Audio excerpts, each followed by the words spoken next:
3 दिन हो गए पंजाब पुलिस पूरे पंजाब की खाक छान चुकी है, लेकिन पता नहीं लगा पाई अमृतपाल कहां है। पाकिस्तान बॉर्डर, नेपाल बॉर्डर और उत्तराखंड बॉर्डर सब जगह चौकसी बढ़ा दी गई, लेकिन अमृतपाल के नाम पर उसके पास कुछ नहीं है। इसी बात को लेकर हाईकोर्ट ने जो कहा है वो पंजाब पुलिस के लिए सुनना बेहद ही शर्मनाक है। हाईकोर्ट ने जो कहा वो भी आपको बताऊंगा, लेकिन पहले आपको बता दूं कि वारिस पंजाब देखिए 114 लोगों को पुलिस गिरफ्तार कर चुकी है। आशंका ऐसी है कि अमृतपाल सीमा पार अपने आकाओं की शरण में पाकिस्तान भाग सकता है, क्योंकि दुबई से जो ये लौटा है उसमें भी पाकिस्तान की ही साजिश सामने आई है। जांच एजेंसियों के मुताबिक अमृतपाल भारत आने से पहले जॉर्जिया गया था, वहां आईएसआई ने उसकी ट्रेनिंग करवाई थी। तो ऐसे में इस बात से इनकार नहीं किया जा सकता कि देश के लिए खतरा बना ये शख्स पाकिस्तान भाग सकता है। लेकिन यहां एक सवाल है कि पंजाब पुलिस ने जब इतनी तैयारी कर रखी थी, अर्धसैनिक बल पंजाब में तैनात थे, आसपास के जिलों से पुलिस बुला ली गई थी, तो पंजाब पुलिस ने उसके घर से ही उसे क्यों नहीं अरेस्ट किया? कहीं ना कहीं यह सवाल पंजाब पुलिस की पोल खोलने के साथ ही उसकी लापरवाही को भी दर्शाता है। आज बात इसी पर होगी।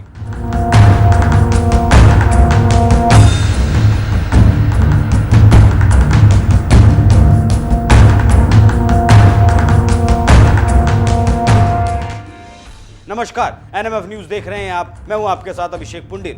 अपने मुंह मियां मिट्ठू बनना क्या होता है पहले आप वो देखिए। जहां एक तरफ 72 घंटे की भागम भाग के बावजूद भी खालिस्तानी अमृतपाल के गिरफ्तार नहीं होने पर पंजाब और हरियाणा हाईकोर्ट ने मान सरकार को जमकर फटकार लगाई है, तो वहीं दूसरी तरफ मान और दिल्ली वाले केजरीवाल अपनी तारीफों के पुल बांध रहे हैं। जी हां, सीएम मान ने प्रेस कॉन्फ्रेंस कर अमृतपाल और उसके गुर्गों के खिलाफ कार्रवाई को लेकर खुद ही तारीफों का ढिंडोरा पीटा है। तो वहीं दूसरी तरफ सीएम केजरीवाल ने भी उनका साथ दिया। पहले सुनिए हाईकोर्ट ने क्या कहा।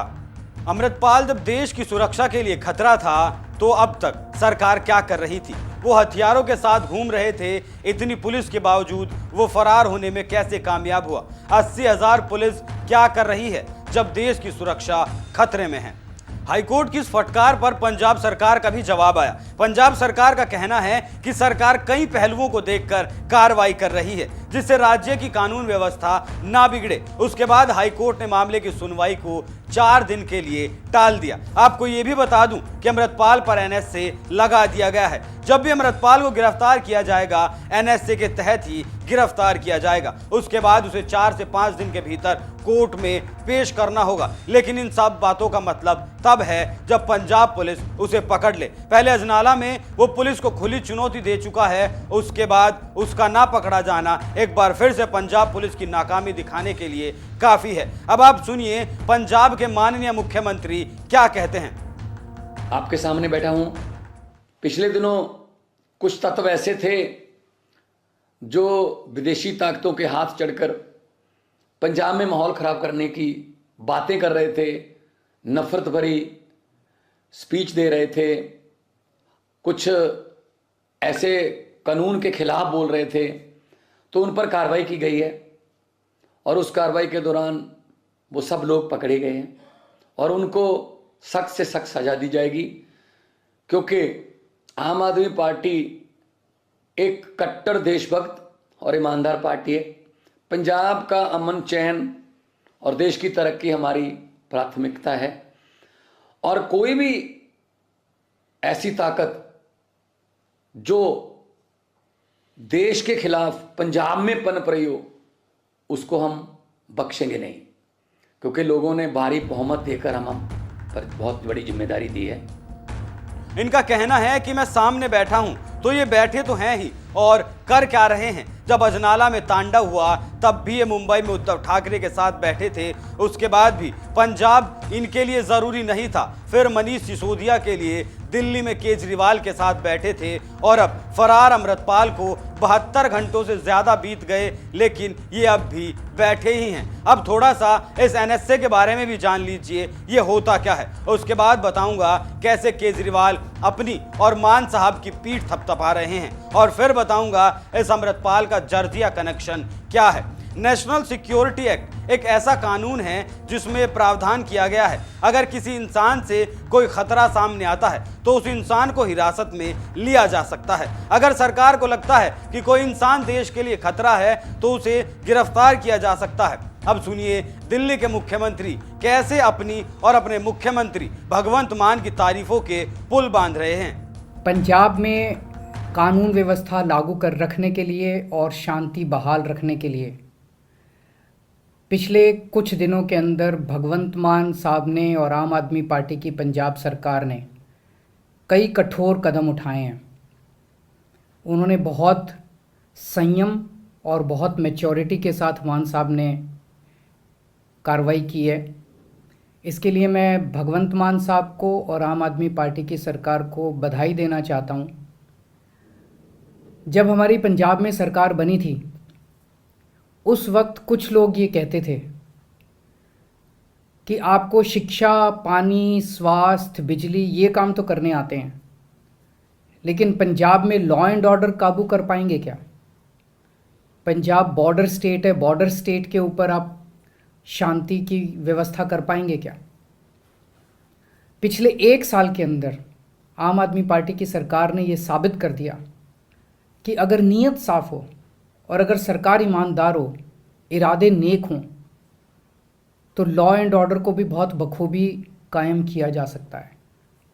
हमने जिस व्यवस्था को इनहेरिट किया था, जो हमारे से पहले जो चला आ रहा था सारा सिस्टम, जो हमें सिस्टम मिला था पिछली सरकारों से, उसमें इतनी ज़्यादा पॉलिटिकल लोगों की क्रिमिनल्स के साथ, गैंगस्टर्स के साथ आपस में जुगलबंदी थी। गैंगस्टर्स को, क्रिमिनल्स को पहले पॉलिटिकल संरक्षण दिया जाता था।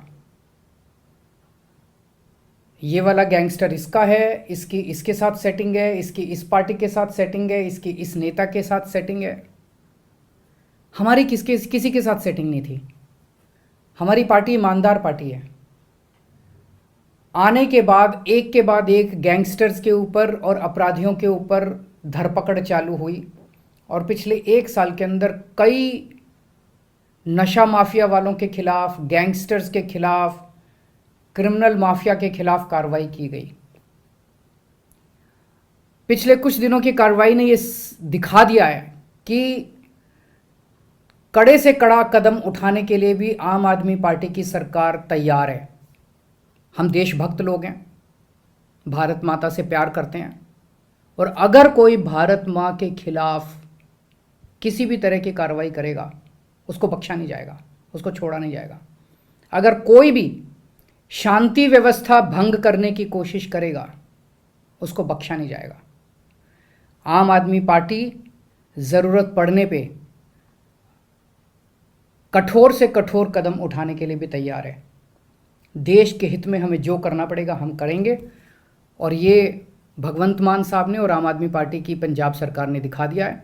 मैं एक बार फिर से उनको बधाई देता हूं और पंजाब के लोगों को का भी शुक्रिया अदा करता हूं, जिस तरह से उन्होंने सरकार के साथ खड़े होके सहयोग किया, पूरे वक्त सहयोग किया और साथ दिया।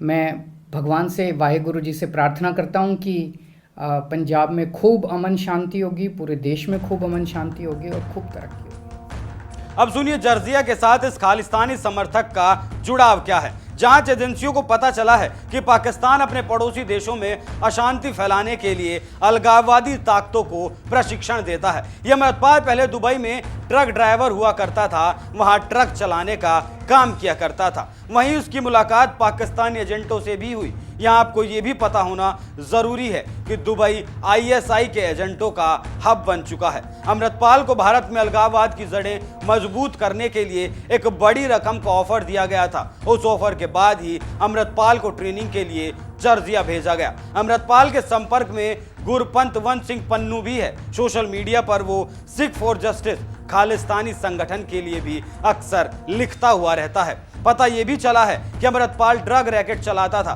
नशा मुक्ति सेंटरों की आड़ में इसने अपना ड्रग्स का धंधा छुपा रखा था। साथ ही वो अपनी अलग फौज भी खड़ी कर रहा था। उसके ठिकानों से पाकिस्तानी हथियारों के साथ साथ AKF के टैग के साथ बुलेट प्रूफ जैकेट और AKF के लोगों के साथ कई हथियार भी मिले हैं। इसकी इतनी कुंडली सामने आने के बाद इसका बचना मुश्किल ही नहीं बल्कि नामुमकिन है। आप इस खबर पर क्या राय रखते हैं, हमें कमेंट करके जरूर बताएं। नमस्कार।